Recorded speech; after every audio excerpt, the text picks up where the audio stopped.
बिस्मिल्लाहिर्रहमानिर्रहीम अल्लाहुम्मा सल्ली अला मुहम्मद सल्लल्लाहु तआला अलैहि वसल्लम। अस्सलाम वालेकुम, वेलकम टू 365 डिग्रीज ऑन 365। और पूरी कौम को बहुत बहुत मुबारक हो। आज बड़ा फैसला आ चुका है और भारत को एक बार फिर मुंह की खानी पड़ी। हम जानते हैं कि वफाकी काबीना ने आज के इजलास में अहम फैसला ले लिया है। सिपा सालार जनरल आसिम मुनीर को फील्ड मार्शल के ओहदे पर तरक्की दे दी गई है। हुकूमत पाकिस्तान का ये इकदाम ऑपरेशन बनियान मरसूस में कामयाबी का मोतरफ है। जनरल आसिम मुनीर ये ओहदा पाने वाले मुल्क की तारीख के दूसरे आर्मी चीफ हैं। उनसे पहले अयूब खान पाकिस्तान के पहले 4 स्टार जनरल और वाहिद फील्ड मार्शल थे। वो 1958 में सदर पाकिस्तान बने और तकरीबन 6 साल तक आर्मी चीफ के ओहदे पर फाइज रहे। आर्मी चीफ को फील्ड मार्शल के ओहदे पर तरक्की की खबर सुनते ही भारतीय मीडिया में शोक का समा छा गया है। अब इंडियन मीडिया को ये मामला हजम नहीं हो रहा और उन्होंने अभी इस मामले पर लंबी लंबी ट्रांसमिशन शुरू कर दी हैं, क्योंकि और तो उनके पास कुछ है नहीं सिवाय पाकिस्तान के अंदरूनी मामला को उजागर करने और झूठा प्रोपेगेंडा फैलाने के अलावा। और आली सतह पर तो वैसे ही उसको जिल्लत का सामना करना पड़ रहा है। अपने फॉल्स फ्लैग ऑपरेशन की वजह से एक झूठ को छुपाने के लिए और झूठ। बात करें एक और झूठ की तो भारत ने अमृतसर के गोल्डन टेम्पल पर हमले का इल्जाम पाकिस्तान पर लगाया तो दफ्तर खारजा ने उसकी तरदीद कर दी है। और साथ ही साथ सिख रहनुमाओं ने भी इस बयान को झूठ का पलंदा करार दिया। एक्स पर जारी करदा पैगाम में सिख रहनुमा कहना था कि हिंदुस्तान हमारे गुरुद्वारे पर हमले का पाकिस्तान पर बेबुनियाद इल्जाम लगा रहा है। पाकिस्तान से सिख भाई बहुत प्यार करते हैं। हमें याद है कि किस तरह इंतहा पसंद हिंदुओं ने हमारे दरबार साहिब को हिंदू मंदिर में तब्दील कर दिया था। दूसरी जानिब भारतीय सेक्रेटरी खारजा ने भी ट्रंप की सालसी के किरदार को एक तरफ कर दिया है। विक्रम मिस्री का कहना था कि पाक भारत जंगबंदी 2 तरफा थी। ट्रंप खुद ही स्टेज पर आ गए और क्रेडिट लेना शुरू कर दिया। तो वहीं ट्रंप सरकार ने एक बार फिर भारत को बड़ा झटका दे दिया है। जी हां, अमेरिकन ऐवान ने यह फैसला किया है, एक बिल मंजूर किया है जिसके तहत अमेरिका में मुकीम भारतीय शहरी जब अपने मुल्क को रकम भेजेंगे तो उसके ऊपर 5% इजाफी टैक्स टैरिफ अदा करना होगा। आदाद-ओ-शुमार के मुताबिक अमेरिका में 45 लाख भारतीय मुकीम हैं जो अपने वतन रकम भेजते हैं। 2024 में भारत को मौसूल होने वाली मजमूई तरसीलात 118 अरब डॉलर्स थी, जिनमें से 28% यानी 32 अरब डॉलर सिर्फ अमेरिका से आए थे। अगर ये कानून नाफिज हो जाता है तो भारतीय कम्युनिटी को सिर्फ इस टैक्स की मद में 1.6 बिलियन डॉलर अदा करने होंगे। यकीनन इसके ऊपर भी आज के प्रोग्राम में बात करेंगे। सियासी मामलात की बात करेंगे। तहरीक इंसाफ की क़यादत किसी बड़े एहतजाज की प्लानिंग में मसरूफ नहीं है। बताया जा रहा है ज़राए के मुताबिक बानी की अभी तक किसी बड़े धरने की कॉल नहीं मौसूल हुई। जबकि बैरिस्टर गौहर का आज कहना था कि दुआ है जल्द बानी PTI को रिहाई मिल जाए क्योंकि वो नाहक कैद में हैं। अदालती मामलात का रुख करें तो आज भी मखसूस नशस्तों से मुतालिक सुप्रीम कोर्ट में समाअत हुई, जहां 2 जजेस का इख्तलाफी नोट मौजूद बहस रहा। जस्टिस मोहम्मद अली मजहर ने 6 मई का हुक्मनामा पढ़वाया और बोले दोनों जजेस ने दरखास्तें नाकाबिल समाअत करार देकर खारिज कर दी थी। जस्टिस अमीनुद्दीन खान बोले कल भी बताया था कि इन 2 जजेस की अपनी ख्वाहिश थी कि वो बेंच में नहीं बैठेंगे। जस्टिस मुसर्रत हिलाली ने कहा इख्तलाफी नोट लिखने वाले जजेस ने तो मेरिट्स पर भी बात की है। वकील बोले उन 2 जजेस ने फैसला किया ही नहीं है। 13 रुकनी फैसले पर 11 जजेस नजरसानी नहीं सुन सकते। इसके ऊपर आज के प्रोग्राम में गुफ्तगू भी करेंगे, लेकिन ऑफकोर्स सबसे पहले बात होगी जो हमारी काबीना का बड़ा फैसला है तरक आर्मी चीफ को on the rank of field marshal. That is यकीनन बड़ी डेवलपमेंट है और पूरी कौम फ़ख्र से यकीनन जानती है कि पाक फ़ौज ने जिस तरह भारत को मुंह तोड़ जवाब दिया है, पूरी कौम का सर फ़ख्र से बुलंद हो गया है, सीना हमारा और चौड़ा हो गया है। और इस फैसले के ऊपर हर कोई खुशियाँ बांट रहा है, मिठाइयाँ बांट रहा है, मुबारकबादें दे रहा है फील्ड मार्शल आर्मी चीफ को। गुफ्तगू भी करेंगे। इसके ऊपर मेरे साथ पैनल मौजूद है। मैं वेलकम करना चाहूँगा अपने साथ प्रोग्राम में पाकिस्तान तहरीक इंसाफ के रहनुमा है रिजवान खानजादा साहब, किसी तारुफ के मोहताज नहीं है। और हमें दूसरे मेहमान भी ज्वाइन करेंगे पीपल्स पार्टी से, हमें अली राशिद ज्वाइन कर रहे हैं। साथ साथ अली राशिद हमारे साथ वक्त मौजूद है। वेलकम अली, अस्सलाम वालेकुम, thank you for your time. Abdullah Hamid गुल हमें कुछ लम्हों में ज्वाइन कर रहे हैं। साथ साथ PMLN से आमना हसन शेख साहबा हमें ज्वाइन करेंगी, कर चुकी हैं आमना साहबा, थैंक यू फॉर कमिंग। गुफ्तगू का आगाज़ करते हैं और सबसे पहले मैं रुक करना चाहूँगा PTI का। रिजवान साहब, मैं समझता हूं कि फील्ड मार्शल का ओहदा मिलना आर्मी चीफ को पूरी कौम के लिए बड़ी अच्छी पॉजिटिव न्यूज़ है। जिस तरीके से आर्मी चीफ ने भारत को मुंह तोड़ जवाब दिया, मुआशी हालात को संभाला, मुल्क को डिफॉल्ट से बचाया, सियासी मामलात भी हम देख रहे हैं कि अब सुलझ रहे हैं।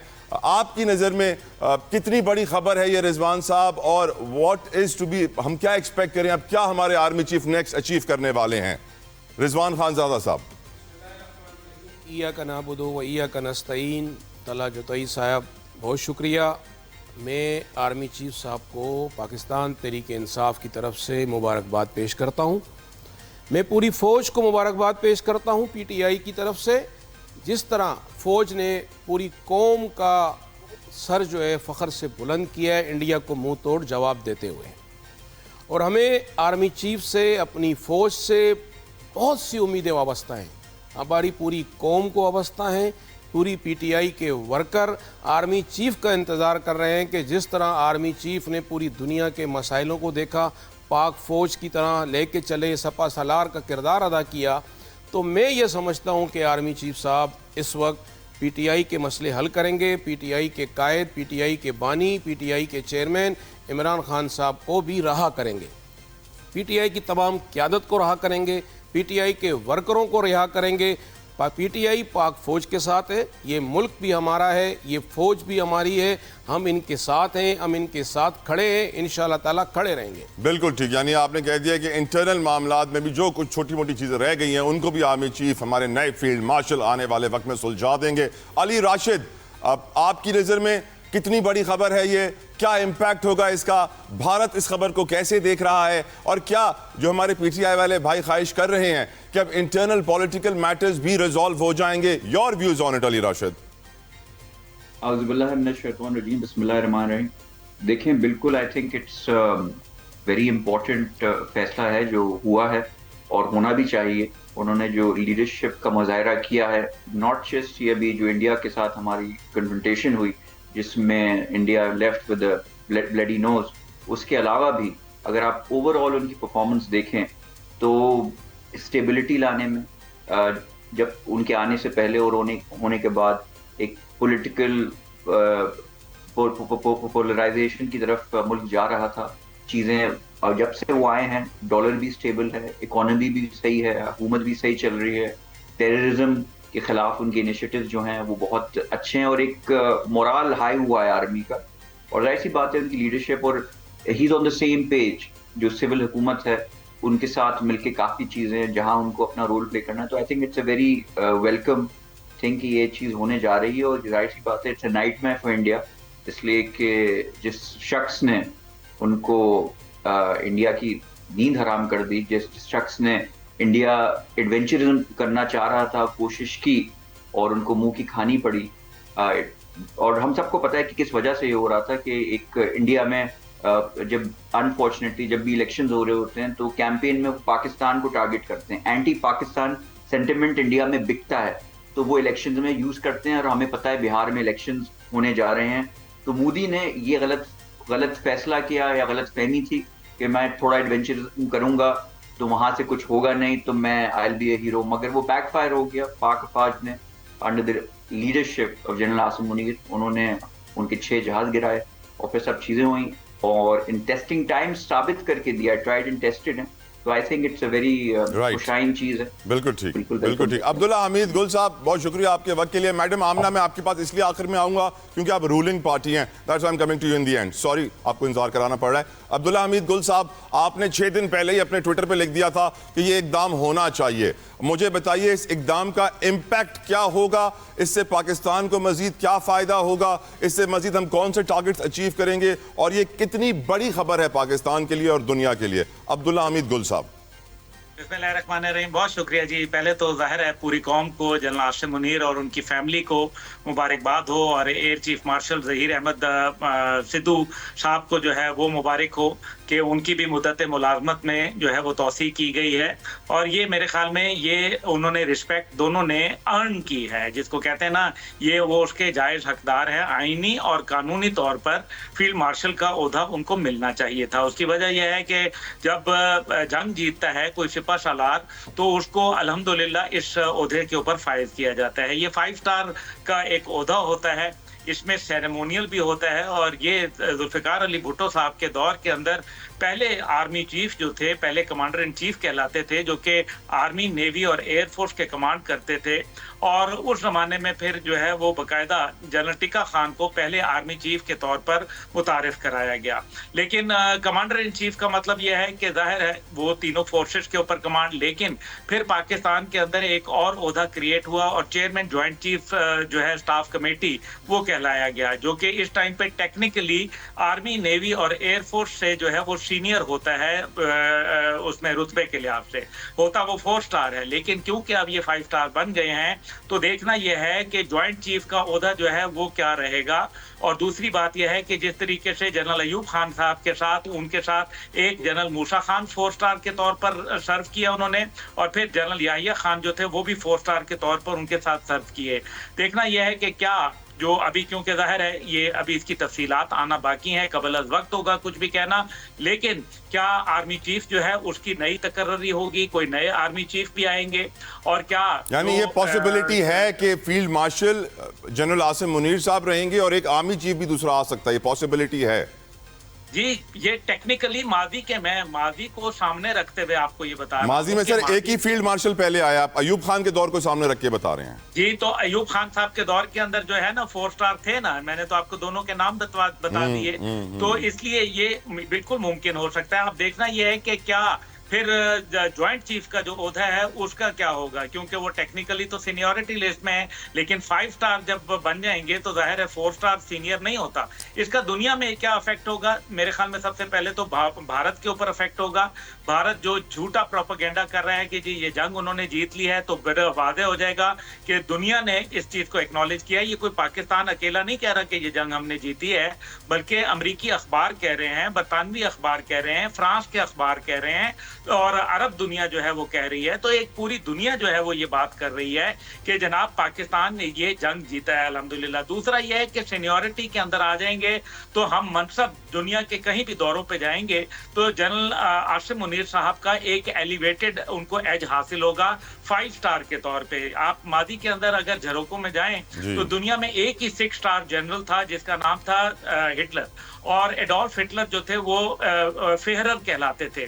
उनके नीचे तकरीबन 18 फील्ड मार्शल जो थे वो मौजूद थे। ये दुनिया में इसके अलावा कोई और ऐसी मिसाल मौजूद नहीं है। पाकिस्तान जो है वो एक छोटा मुल्क है और जाहिर है पाकिस्तान जो है वो अपनी दिफा के लिए उसने फौज रखी है, ना कि अपनी जो सरहदों की बढ़ोतरी के लिए। इसलिए मेरे ख्याल में एक ऐसी जंग जिसके अंदर पूरी कौम जो है वो सुरखरू हुई, इज्जत मिली, अफवाज पाकिस्तान को हौसला मिलेगा, और साथ ही साथ जो है मेरे ख्याल में जो मुद्दत मुलाजमत के अंदर जो आईनी तौर पर अभी तौसी की गई थी आर्मी, नेवी और एयरफोर्स चीफ की, उसके अंदर भी वो लोग जो शायद ये सोच रहे थे कि उनका पता नहीं मुस्तकबिल क्या होगा, क्या वो 3 स्टार तक महदूद रहेंगे, तो ये शायद एक ओपनिंग उन लोगों को भी मिल सकती है जो मेरे ख्याल में फौज के अंदर भी एक बहुत अच्छा पैगाम देगा। और मेरे ख्याल में ये ओहदा जो है ये एक बहुत अच्छा है। जनरल आसिम मुनीर साहब ने जो पैगाम दिया वो बड़ा अहम है। उन्होंने कहा ऐसे 1000 आसिम मुनीर जो है वो इस पे कुर्बान है पाकिस्तान की सलामती और बका और हिफाजत के लिए। ये एक बहुत अच्छा पैगाम है और मेरे ख्याल में इससे उनका हुब्बुल वतनी जो है वो टपकती है। पूरी कौम की ख्वाहिश थी। मेरा ट्वीट का आपने जिक्र किया, मैं ममनून हूँ हुकूमत पाकिस्तान का जिन्होंने मेरी बात को जो है वो अहमियत दी, और जाहिर है उनको अपना भी इस चीज का एहसास है। मैं कौन होता हूँ उनको कोई तजवीज देने वाला। अब्दुल्ला भाई, एक मुश्किल सवाल पूछने की इजाजत चाहूंगा आपसे। जी जी सर, इस जंग के अंदर किरदार आर्मी चीफ का भी, एयर चीफ का भी, नेवल चीफ का भी।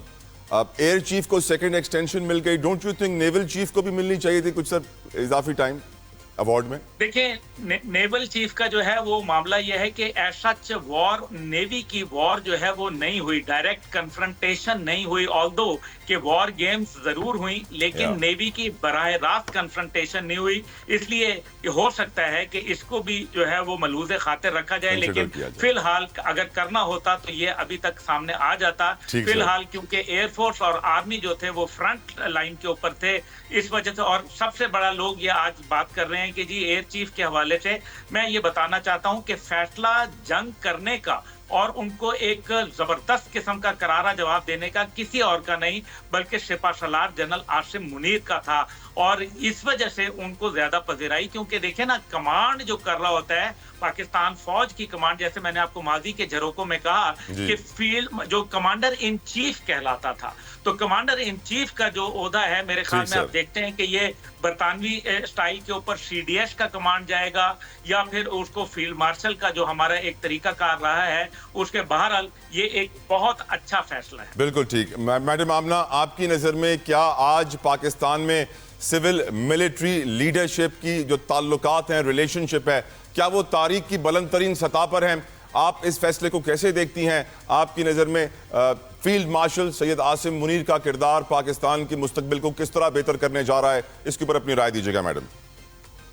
Thank you very much. मैंने तमाम गेस्ट की बात बड़े गौर से सुनी और आई थिंक सबसे पहले तो मुझे खुशी इस बात की है कि हम सब लोग इस एक पेज पर हैं कि जैसे सिपा सालार आसिम मुनीर साहब ने पाकिस्तान को जिन मुश्किलात से निकाला, सिर्फ निकाला नहीं, देखिए एक बात, ये एक इस्टेब्लिश्ड फैक्ट है कि दुनिया कभी ये एक्सपेक्ट ही नहीं कर रही थी जिस लेवल का जवाब पाकिस्तान ने दिया, जिस तरह से पाकिस्तान ने जिस खूबसूरती से डिप्लोमेटिक फ्रंट के ऊपर, वॉर फ्रंट के ऊपर जिस तरह से अपने सिपा सालार की क़यादत में जंग जीती है, वो कभी किसी ने एक्सपेक्ट ही नहीं किया था। और इंडिया इस भूल में था कि शायद हम इनके साथ ऐसे करेंगे तो दोबारा से जो है हम कोई अपना फॉल्स फ्लैग ऑपरेशन करके अपना इलेक्शन जो है वो हेट स्पीच की बेसिस के ऊपर जैसे पहले वो करते रहे वो कर लेंगे।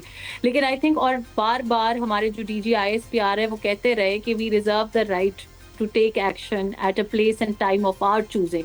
और उस वक्त मुझे ये भी याद है कि उस वक्त पाकिस्तानी आवाम में थोड़ी सी जो है इम्पेशेंट भी हो रहे थे, थोड़े से घबराहट भी हो रही थी कि हम कुछ कर क्यों नहीं रहे, हम कुछ कर क्यों नहीं रहे। और अल्हम्दुलिल्लाह under the leadership of general Syed Asim Munir जब हमने जवाब दिया तो हमने जवाब ऐसा दिया जिसकी गूंज सिर्फ इंडिया तक नहीं पूरी दुनिया तक गई। और उसकी एक जीती जागती मिसाल जो इस वक्त इस पूरे सीज फायर के अंदर जो अमेरिका का किरदार रहा, मैं उनको भी इस बात पे सराहना चाहती हूँ कि जिस तरह प्रेसिडेंट ट्रंप ने जो रोल प्ले किया और उन्होंने जिस तरीके से इसके अंदर सीज फायर करवाया, क्योंकि इंडिया ने जाके, सीधी सी बात है, इंडिया की इतनी सख्ती नहीं थी और उनको पता चल चुका था कि अगर जंग हुई, खुदा ना खास्ता अगर चीजें, इफ थिंग्स गेट वर्स, तो हम तो कभी भी इनसे मुकाबला नहीं कर सकते ना। अगर आपने उनका राफेल जेट गिरा लिया, वो जहाज जिसके बारे में इंडिया नहीं पूरी दुनिया में ये क्लेम किया जाता है कि उसको कोई शिकस्त नहीं दे सकता, उसको जो है पाकिस्तान की फोर्सेस ने अगर शिकस्त दी और एक नहीं 5 जहाज उनके गिराए, उनको मुंह तोड़ जवाब दिया, उनकी बेसिस जो है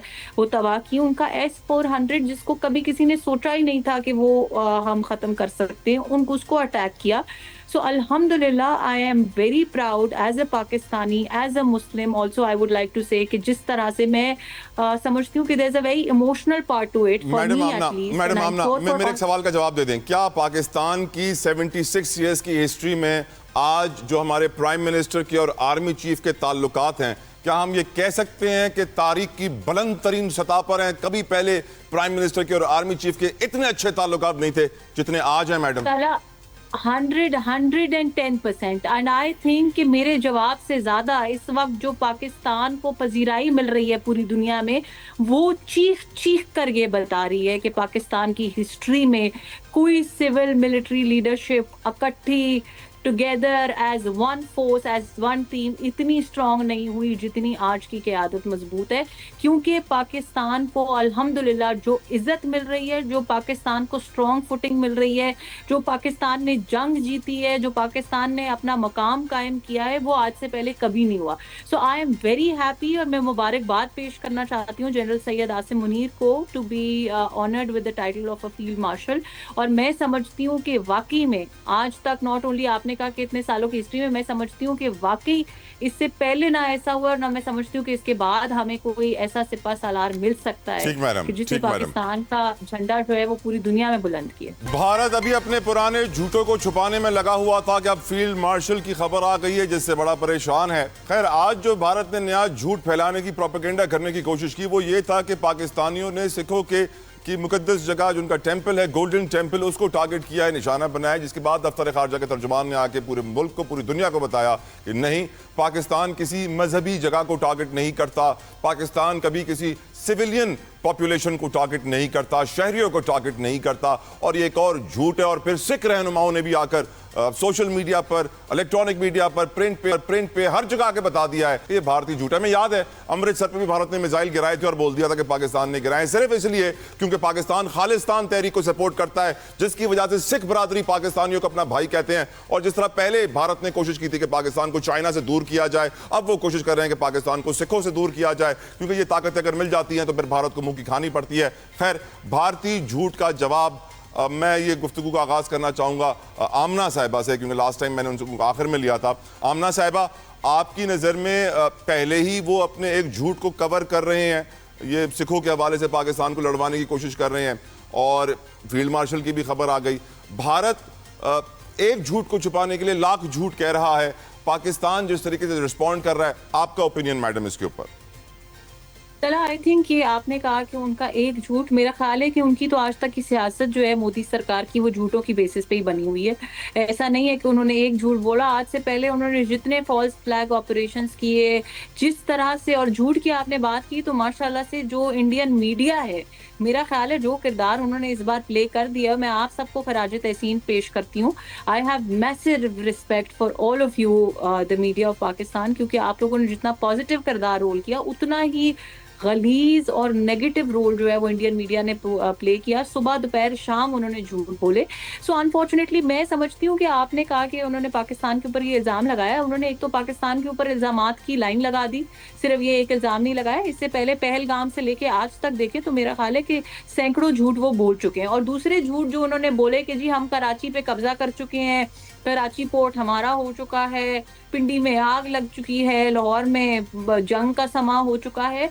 सो अनफॉर्चुनेटली आई थिंक कि अब इससे कोई फर्क इसलिए नहीं पड़ने वाला कि एक वक्त था कि शायद हमारे लिए ये लम्हा फिक्रिया होता कि इंडिया ने ये इल्जाम लगाया, लेकिन इस वक्त जो करंट स्टेटस है पाकिस्तान और इंडिया का, पूरी दुनिया के सामने आया हो चुका है कि किसका क्या रोल है, किसकी पॉजिटिविटी क्या है, किसकी नेगेटिविटी क्या है, कौन इस वक्त ह्यूमैनिटी में। मैंने एक बात असेंबली में अपनी तकरीर में भी कही थी कि इस सारी चीजों में इंडिया सिर्फ जंग नहीं जीता, जंग नहीं हारा, इंडिया जो है वो ह्यूमैनिटी में हार गया है। बात यह है कि जिस वक्त आप छोटे बच्चों के कत्ल के ऊपर जश्न मनाने लग जाएं, जब आप इंसानियत के खिलाफ प्रोपोगेंडा करने शुरू हो जाएं, जब आप लाशें गिरा के अपनी सियासत चमकाने लग जाए ना, तो आपकी सियासत, आपकी जिंदगी वैसी बेमकसद हो जाती है। So I don't see a problem in this, in the manner कि मैं उनसे इससे बेहतर की उम्मीद भी नहीं कर रही थी। और मेरा नहीं ख्याल कि जितना क्लैरिटी के साथ पहलगाम के वाकये के बाद से अभी तक जितनी क्लैरिटी के साथ इंडिया के झूठ दुनिया भर पे आया हो गए हैं, मुझे नहीं लगता कि इंडिया अब कुछ भी कह दे किसी भी बात पे। बल्कि एक और झूठ उनका याद आ गया, अल्हम्दुलिल्लाह आज जनरल सैयद आसिम मुनीर जो हैं वो फील्ड मार्शल ऑफ पाकिस्तान उनको बना दिया गया। तो मुझे एक और बात याद आई कि इंडिया ने तो ये भी कहा था कि जी जनरल सैयद आसिम मुनीर जो हैं वो अपनी नौकरी से निकाले गए हैं और उनको अरेस्ट किया जा रहा है और वो पाकिस्तान छोड़ के जा रहे हैं। सो इसलिए मेरा नहीं ख्याल कि इनके झूठों के ऊपर हमें right madam, sorry to interrupt, वक्त का मैं इस सेगमेंट में मैं चाहूंगा कि मैं आगे बढ़ूं। अली राशिद साहब, आपकी नजर में क्या भारत पाकिस्तानियों को सिखों से लड़वा सकता है झूठ के जरिए? देखिए, नहीं, मेरा नहीं ख्याल ऐसा हो सकता है। आई थिंक जो सिख भाई हैं वो सब जानते हैं, हमने हमेशा उनको कोशिश की है कि हम जितने भी पाकिस्तान में उनकी टेम्पल्स हैं, जगहें हैं, गुरुद्वारे हैं, उनको एक्सेस दें, और वो बहुत अप्रिशिएट करते हैं इस चीज़ को। और सिख कम्युनिटी जो है वो पाकिस्तानी ग्लोबली जानती है कि कौन उनका दुश्मन है, कौन कैनेडियन सॉइल पे, यूनाइटेड स्टेट्स के सॉइल पे असैसिनेशन प्लॉट्स कर रहा है। ये कैनेडियन गवर्नमेंट ने कहा कि इंडिया मुलविस है सिख के कम्युनिटी की असैसिनेशन में, अमेरिकन गवर्नमेंट ने कहा। तो ये इंडिया पूरी तरह एक्सपोज हो चुका है, उनके झूठ जो हैं उसका कोई हल नहीं है। और झूठ भी ऐसे कहते हैं नकल के लिए भी अकल चाहिए, ऐसे ऐसे झूठ आपने उनकी मीडिया पे देखा होगा कि जब ये वॉर चल रही थी, वॉर मॉन्गरिंग वो कर रहे थे, वो पाकिस्तान के दुनिया उन्होंने कॉन्कर कर चुके थे उनकी मीडिया के मुताबिक। मगर देखें, अब यहाँ देखना यह है कि प्रॉब्लम है क्या। आप जिस खित्ते में हैं, जिस रीजन में, इंडिया की पाकिस्तान से तो बनती नहीं, पाकिस्तान से आपकी नहीं बनती, बांग्लादेश में आपने इंटरवेंशन की हुई थी, बांग्लादेश से आपकी नहीं बनती, नेपाल से आपकी नहीं बनती, श्रीलंका से आपकी नहीं बनती, चाइना से आपकी नहीं बनती। तो you are the problem, India is the problem. और अब दुनिया को बैठ के इस प्रॉब्लम का सोल्यूशन निकालना है कि ये मजीद बिगाड़ की तरफ चीजें नहीं जाएं, right. और ये मजीद इलाकों में अपनी दहशतगर्दी और जैसे कनाडा के सोइल पे, यूनाइटेड स्टेट्स में बढ़ चढ़ के और ये चीजें साबित हो चुकी हैं। तो पाकिस्तान जो पहले माजी में चीजें कहता था, वो चीजें सब वैलिडेट हो चुकी हैं, साबित हो चुकी हैं। एंड आपने जैसे देखा होगा कि ये जो वॉर हुई उस तरह से डिप्लोमेटिकली भी इनकी एक हार थी कि एक कंट्री ने आके इंडिया का साथ नहीं दिया, एक कंट्री इंडिया के साथ आके नहीं खड़ी। बिल्कुल ठीक। जो अमेरिका उनके साथ आके खड़ा हुआ, उसकी भी वो बुराई करना शुरू हो गया। अली राशिद, अब्दुल्ला हमीद गुल साहब, आपकी नजर में पाकिस्तानियों को सिखों से लड़ाने की साजिश भारतीय क्या बेनकाब हो गई है? Will it have any impact? Abdullah साहब, नामुमकिन है कि सिख जो है पाकिस्तान के खिलाफ खड़े हों। उसकी वजह यह है कि पाकिस्तान ने जिस तरीके से करतारपुर राहदारी खोली और फिर हमने देखा कि जिस तरीके से सिखों के मजहबी त्यौहार को यहाँ इज्जत दी जाती है, उनको वीज़े की सहूलत दी जाती है। पाकिस्तान ने बावजूद इसके कि इंडिया ने तमाम जो है वो पाकिस्तानियों के वीज़े बंद कर दिए, उसके बावजूद हमने सिखों के वीज़े जो है उनके होली मुकामात पे आने के लिए उनके खोले रखे। दूसरी बात यह है कि कोई सिख जो है इस टाइम पे इंडिया का मीडिया नहीं देखता, बल्कि खालिस्तान जो है वो मीडिया देखता है, खालसा मीडिया देखता है। और खालसा मीडिया जो है उसके अंदर हकायक सारे नजर आते हैं। और उनको भूला नहीं है ऑपरेशन ब्लू स्टार जो 1984 में हुआ था अकाल तख्त के ऊपर, और जिस तरीके से वहां गोल्डन टेम्पल के ऊपर इंडियन फौज ने धावा बोला था, वो उनको संत जरनैल सिंह भिंडरावाला को मार दिया था। तो वो सिख भूले नहीं है। भारत इतना भोला ना बने। 6 मिसाइल उन्होंने बैलिस्टिक मारे हैं, उनका ये एक जुर्म है। उससे पहले उन्होंने एक अग्नि मिसाइल मारा।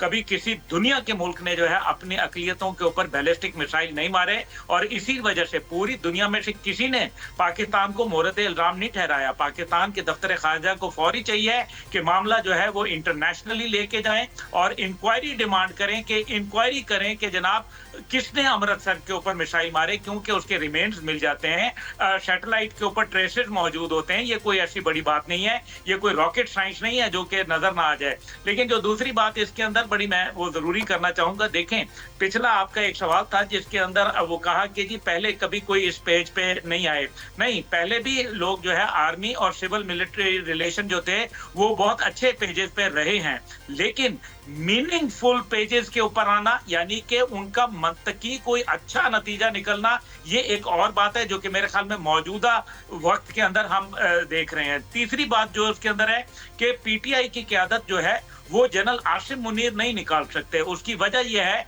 कि वो एक कानूनी दायरे के अंदर रह के वे ये हुकूमत पाकिस्तान भी नहीं कर सकती, बल्कि कोई करेगा तो ये अदालत करेगी। नंबर 1। नंबर 2 ये कि अगर जो है जिस तरीके से हमने देखा 9 मई और दीगर मामलात, देखिए ये कोई फील्ड मार्शल आसिम मुनीर साहब नहीं, बल्कि उनके इदारों के ऊपर हमले हैं, और ये एक फर्द वाहिद इसको माफ नहीं कर सकता। अब्दुल्ला भाई मैं इसके ऊपर आपसे गुफ्तगू करूंगा बिल्कुल ब्रेक के बाद। मुझे आपसे इसी के ऊपर गुफ्तगू करनी है। मैं चाह रहा हूं कि ये राउंड कंप्लीट हो जाए। रिजवान साहब, आपकी नजर में भारतीय झूठ से क्या पाकिस्तानियों और सिखों में इख्तलाफात पैदा हो सकते हैं?